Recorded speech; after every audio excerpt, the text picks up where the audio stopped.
रस फुटता उधळलाली भूपाळी रामपारी दिशादाही उजळल्या आल गोकुळ आपुल्या दारी निर्भेळ आणि सकस चवीच गोकुळ लई भारी। गोकुळ दूध संघाची दर्जेदार दुग्ध उत्पादने गोकुळ दूध, दही, तूप, दूध powder, cooking butter, table butter, paneer, इलायची श्रीखंड, आंबा श्रीखंड, फ्रूट श्रीखंड, ताक आणि लस्सी। गोकुळ दूध आणि दर्जेदार दुग्ध उत्पादने, चव आहे कोल्हापुरी, गोकुळ लई भारी।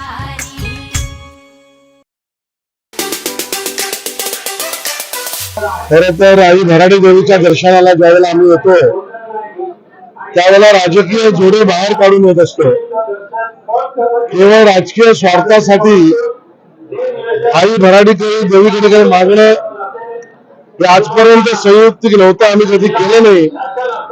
पण आता 25 वर्ष महापालिकेच्या तिजोरीवर ज्या भुरट्यांनी दरोडा टाकलाय त्या भुरट्यांच्या आणि त्या दरोड्यापासून महापालिका मुक्त झाली पाहिजे।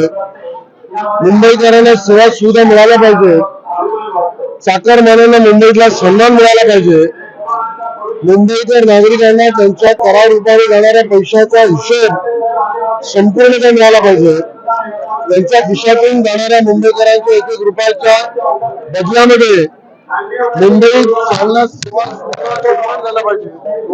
या पद्धतीची कार्यपद्धती असलेली महापालिका बनवून हा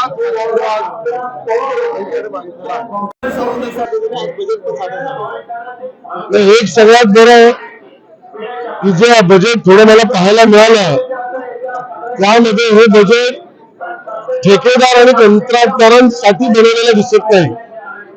गेल्या 25 वर्षामध्ये दादागिरी करून या पद्धतीने ठेकेदारांसाठी आणि कंत्राटदारांसाठीच बजेट बनली जायचे ती आता दिसत नाही। सगळ्या प्रोव्हिजन्स मला माहित नाही, पण ज्या प्रोव्हिजन्स मी पाहिल्या त्याच्यात एक म्हणू शकतो कभी खुशी कभी गम अशा स्वरूपाचं बजेट आहे। प्रत्येक चांगल्या कामाची सुरुवात ईश्वराचं आणि देवदेवतांचं नाव घेऊनच होत असतं। या दरोडेखोर भुरट्यांना जर बाजूला काढायचं असेल तर आईचा आशीर्वाद हवाच। आणि देवेंद्रजी स्वतः या ठिकाणी जी सभा घेत आहेत त्यामध्ये स्वाभाविक राज्यातल्या सगळ्या विषयांना ते स्पर्श करतील, पण मुंबई महापालिकेमधल्या आजच्या परिस्थितीला बदलण्याची ताकद आई आम्हाला दे यासाठी नक्की ते भाषण करतील। पण मला या ठिकाणी मुद्दाहून म्हणायचं आहे की यावेळेला कोकणामध्ये सिंधुदुर्ग, रत्नागिरी या भागामध्ये सुद्धा ग्रामपंचायतीच्या आणि अन्य निवडणुकांमध्ये, नगरपालिका निवडणुकांमध्ये सुद्धा भारतीय जनता पक्षाला मोठा कौल मिळाला आहे। त्या आमच्या सगळ्या सहकाऱ्यांचं, शिलेदारांचं अभिनंदन सुद्धा आम्ही करणार आहोत। हे बातमीपत्र आणि आमच्या संपूर्ण दिवसभरातले अपडेट्स आपण पाहू शकता मोबाईल ॲपवर। लगेचच प्ले स्टोअर वर जा आणि डाउनलोड करा कोकण 7 लाईव्हचं मोबाईल ॲप।